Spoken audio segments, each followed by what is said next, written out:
Hey guys, I want to quickly talk today about the front squat and why I think it's a great lift for tennis players. So the front squat is something that I program often, sometimes as a starting point for certain players when they're just getting into squatting.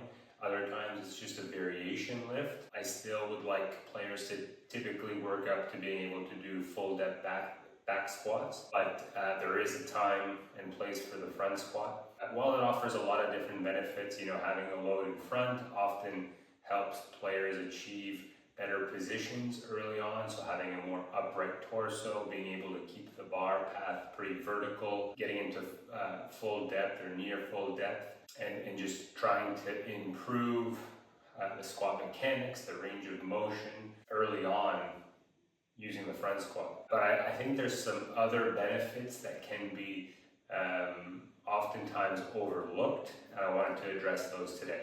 With the front squat, we're placing it on the front of our shoulders. Oftentimes what players do is they try to have too much of the bar on their wrists. They'll often hold it here, and then there's a lot of pressure going through the wrists at that time. A much better solution, and something that I think is beneficial anyway, is to try and protract the scapulas and have a little bit of a rounding of the back, of the upper back during the lift. For one, this creates a bit of a shelf for the barbell to be able to be placed on. Allows us to have this position where we don't have to put so much pressure on the wrists during that front squat position. So I'm standing this way. I wouldn't recommend this. Most of the time this is just for viewing purposes. So like I said, we protract the scapula, and this creates this shelf. I can even lift this without using my wrists. This is often called a zombie front squat position. Okay, so even through here, I'm able to maintain an upright position. I'm resting the bar down on my shoulders. So that's typically the aim of rounding that upper back, protracting those scapulas a little bit more.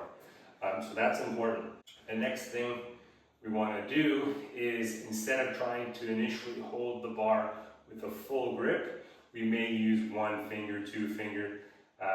It doesn't really matter, whatever position is more comfortable early on. So for me, I'm able to get basically a full grip because I've been doing the front squat quite a bit for many years. Oftentimes the recommendation is maybe about two fingers. So having those two fingers there, creating that shelf, and then it's a much easier position to maintain as we try to get full depth here. That front rack position is important for some of the other lifts that I program with players that can be beneficial for upper body strength and vertical propulsion force. So what we often prescribe is things like jerks, whether that's a push jerk or a split jerk.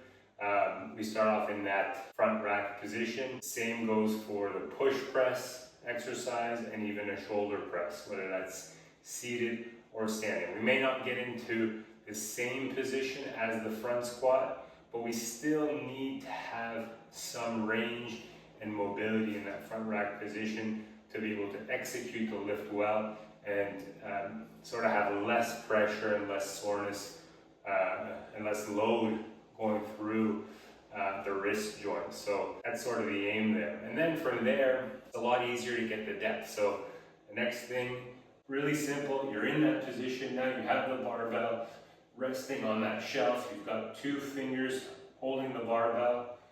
The stance on the width is typically about shoulder width or so. The toes slightly out. I'm using lifting shoes, which I often recommend. It's sort of a one-time investment.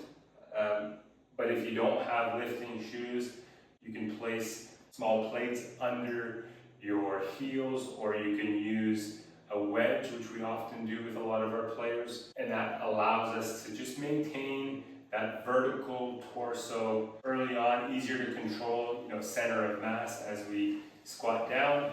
allows the knees to travel forward over the toes, and the ankles also aren't limiting in terms of getting that range of motion. So from there, once we have our position, we're just trying to maintain as much of a vertical bar path as we can. So we don't want the bar moving, we want it to stay up, more up and down. It's going to have a bit of a shift as we have load, but the aim, like I said, is to try to keep it as vertical as we can. Getting into that deep position, we keep the elbows high.